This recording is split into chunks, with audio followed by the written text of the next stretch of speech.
on the recording. So we are recording again for those who were not able to make it. And we always post the meeting to Basecamp for people to view if they were not able to make the meeting today. I apologize in advance. I have to step out today at 10:30. So I have made Ken and Raju and my colleague Andy here co-host so that y'all can finish out the meeting in case we are not done by then, which I don't think we will be, but just in case. So we will start out by go ahead and sharing the agenda for the day so we can get a quick look at that. And we'll start out with the meeting purpose. And the meeting purpose is to improve the quality of care and health outcomes for people with HIV by implementing CQM strategies using logical, systematic, and effective processes to solve problems in the service delivery and clinical care arenas. So really quickly looking at the agenda items, again, we'll do brief introductions. We'll talk about the client satisfaction survey. We'll talk about quality improvement projects and how they're coming along. And then just a quick save the date reminder for technical assistance monitoring for the upcoming annual site visits. And just as a reminder, that's on November the 22nd at 1 p.m. And for those of you who cannot make that, we will also be recording that event so that you're able to view that at a later date and time. Or if you even need to just refresh yourself about what was discussed, it will be there for you. All right. So I will stop sharing again, and we will start out with just brief introductions. And if Mr. Ken, in the essence of saving time, if everybody could in the chat just drop their name, the organization they're with, and the role that they play at their organization, we'll utilize that as brief introductions. And then as you're doing that, we will go ahead and move on to any discussions about the upcoming client satisfaction survey. And Mr. Ken, I will turn that back over to you, sir.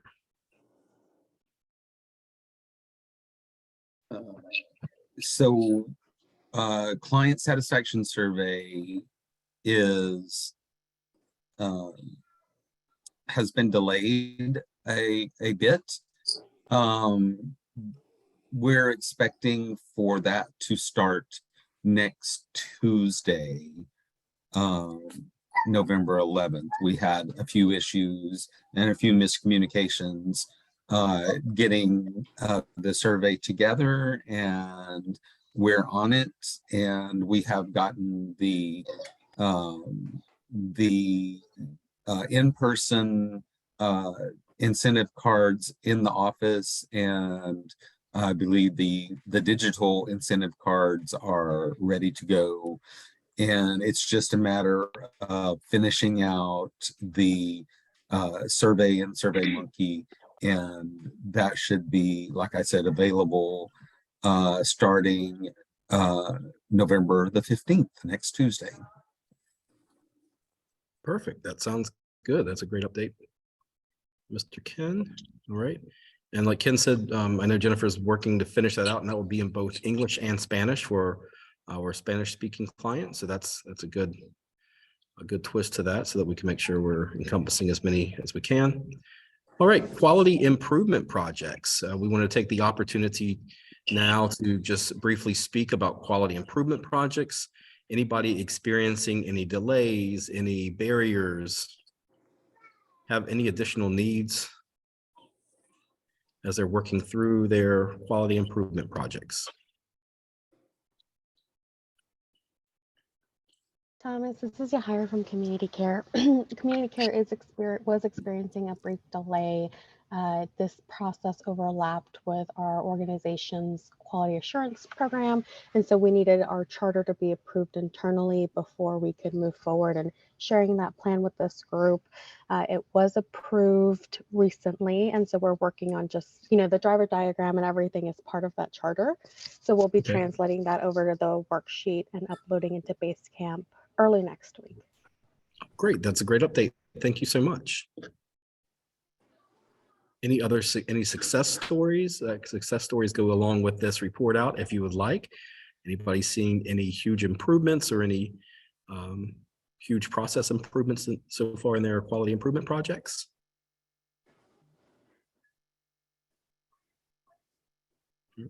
Hey, this is Emily. We are Hey, seeing Emily. some improvements. So it was cool because we were able to like take it out client by client. We could see who we needed to focus on. And so I was actually looking at that data earlier this morning, and I noticed like there are 3 people already like who have gone from being pretty high up there with their viral loads to being suppressed. So it's cool when you really are honing in on what are we looking at specifically and who are these folks.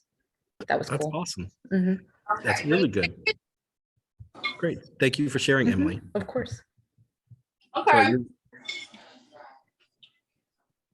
So you are correct. I think, doing quality improvement projects does allow itself an opportunity to focus in on a specific area instead of saying, how do we get everybody to viral suppression? And, that is our main goal, but really looking at the specifics of how, like some of the minute processes of what we can make a quick effect or a change on to see how that does, like you said, rapidly change that process or those outcomes. So that's really good. Any other success stories, barriers, challenges, or let's even throw in there technical assistance needs. Any technical assistance needs as you're working through this?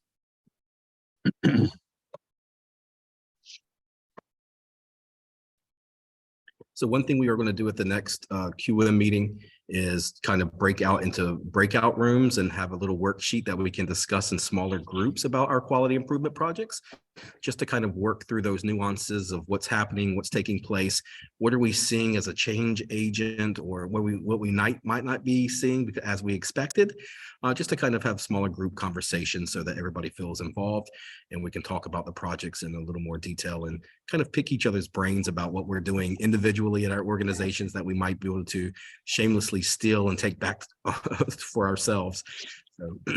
So be thinking about that. We'll send those worksheets out in advance so that you have an opportunity to think about it and what you would like to share. And again, we do highly encourage everyone to share because someone may be thinking the exact same thing you are and just don't want to bring it up or just feel like it's not, an adequate question to be asking. So any other needs, barriers, gaps, challenges, successes, technical assistance needs? I have something. Sure. I'm new to this role as a program manager for the case management department. I've been in this role for 4 months, and so I guess I want some clarity as far as the quality improvement projects. Is this more on the director's role to facilitate or come up with this, or is this more program management? Because so far I'm not really aware of what the projects are. I mean, I'm aware of the grant and our goals, but any as far as an action plan or anything like that, not that I'm aware of. And maybe, yeah, I guess I want some clarity if you've been in communication with anybody from our department other than myself. Okay, so I think there's a couple of different people who serve on the CQM program for Ashwell. So do you have access to Basecamp? I do. Yep. So if you'll take an opportunity to go into Basecamp and look at some of the quality improvement projects that have been posted there. So it would depend on your own organization of who they would want involved in creating quality improvement projects and serving as the clinical quality, management point person. And I can look offline a little later about what we call the SPOC, or the single point of contact for your organization is. And that's really the person that we really look at to make sure that CQM projects are getting done. However, if you may not be the point person, I'll reach out to you and let you know who that point person is. And multiple clinical quality management projects within an organization or QIPs are not a bad thing. So specifically if you're looking at case management, maybe there's a QIP you could do to look at certain factors, and some of those low-hanging fruit are maybe your site visit report from last year. Maybe there's an underperforming performance measure you'd like to work on by creating a process improvement or a change idea. And so that could also help lend itself to doing that as well. So if you don't mind, if you could shoot me an email, and I'll circle back with you with the Ashwell plan, as well as who your single point of contact is at your organization. Okay, sounds good. Thank you. You're welcome. Hello, I'm this is excited Erica from that you- AHF. Yes. Hi, Erica. How are you? I'm great. How are you? I'm well, thank you. Good morning to the group. And I just wanted to hop in here. We're not quite at the point of developing a quality improvement project with patients yet, as it's our first year and we're barely engaging our first few patients for the first time in this region. And it's going great. We are, developing and implementing case management, which is also a dual role with the benefit counselor.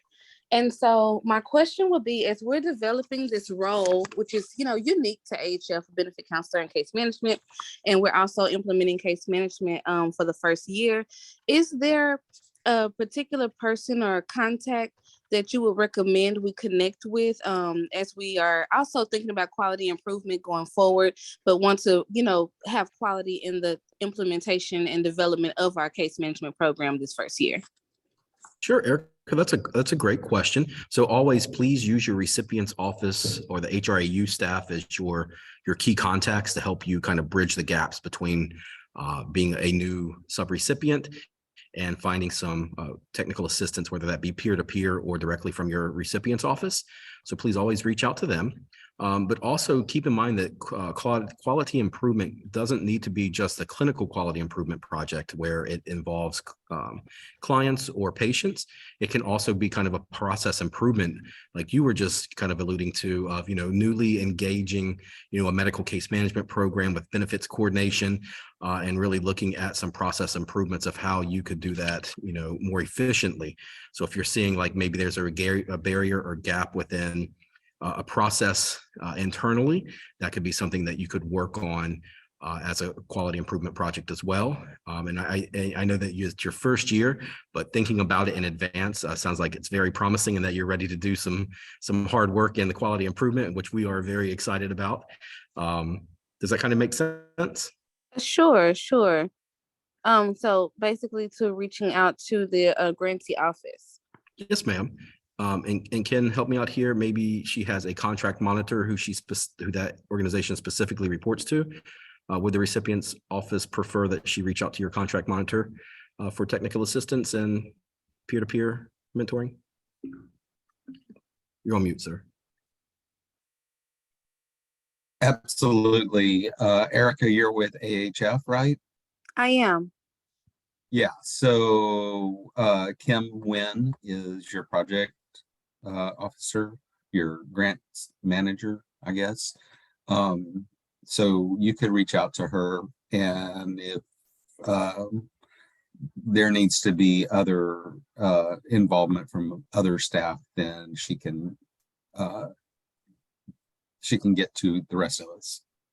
Okay, great. Thank you so much. Absolutely.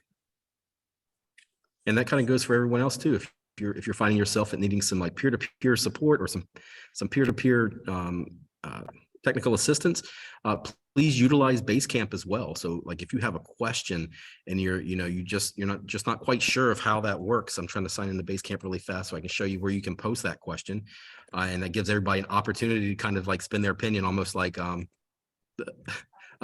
work Facebook, if you will, that you can throw out some ideas and people can give you some feedback on how they may be utilizing a certain project or a certain activity within their own organization. So I'm going to share my screen really quickly. Let's see here. Yep. So if you're in the Basecamp page here and you go to either message board or Campfire. So if you go to Campfire, this is a place for everybody to see the messages. And if you go back to the CQM page and you go to message board, you can choose from a couple of different types of messages. And you can choose allow the entire client to see, and you can say, hey, a pitch, here's a question for everybody.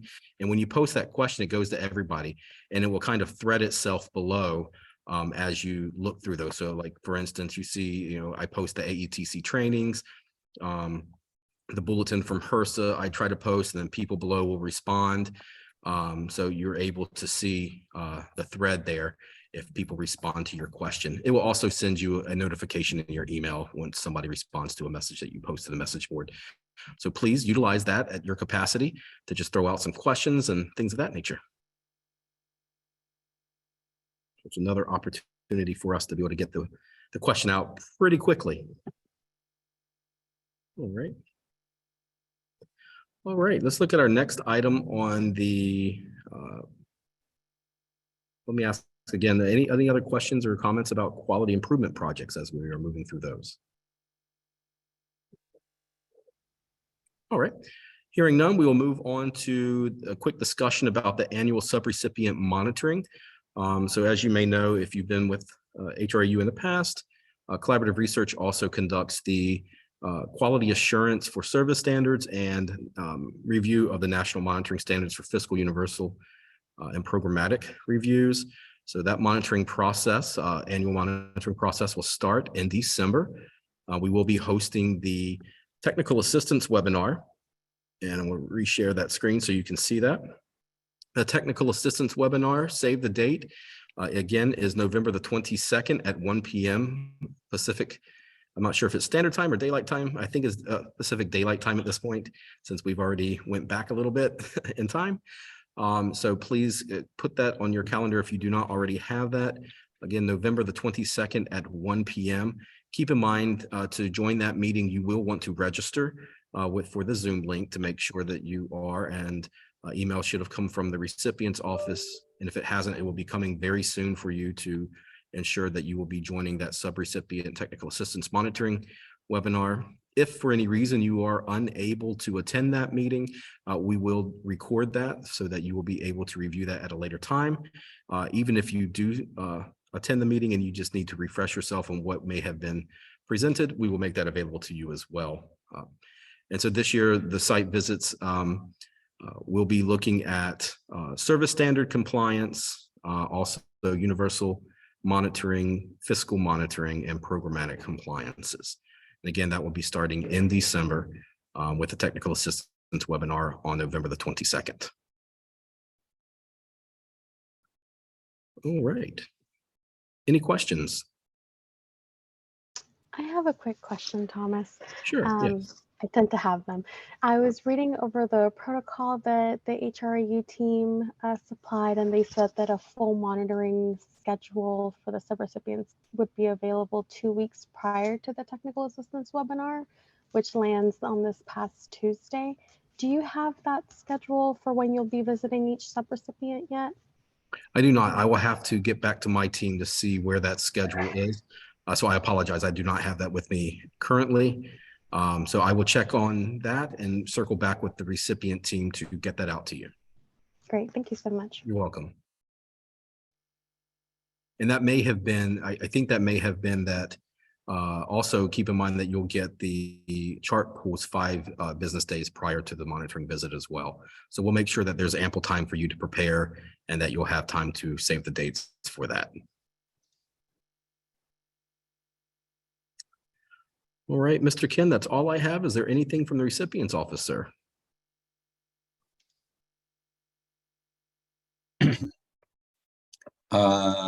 In regards to the monitoring, I'm sorry, I had to leave for just a minute.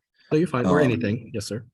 No, we don't have any updates, except I will let you all know that our boss, Justin, is out until the first of the year on family leave to take care of his new baby boy. So if you have questions in the meantime, I am the man to come to. All right. Unfortunately, or fortunately, I'm not sure which. All right. Thank you for that. I do have a question. This is Astrid from AHF. Mm-hmm. And it's regarding the monitoring. Since we only have a few patients, will it apply also to us? Yes. Mr. Ken's head is shaking yes. I think that you have like less than 10 patients at this point, right? Yes. I don't know, Thomas, maybe we're gonna need to talk about that. I think we need to do a minimal chart pool anyway. Sure.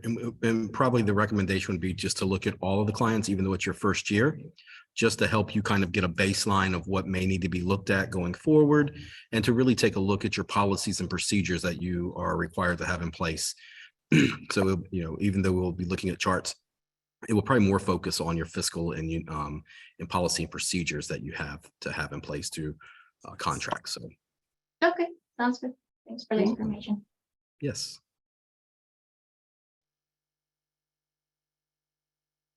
All right. Well, if there are no other questions, I'll share really quickly again to remind everybody that our next CQM meeting prior to the new year will be December the 8th. That will be a Thursday from 9 to 11.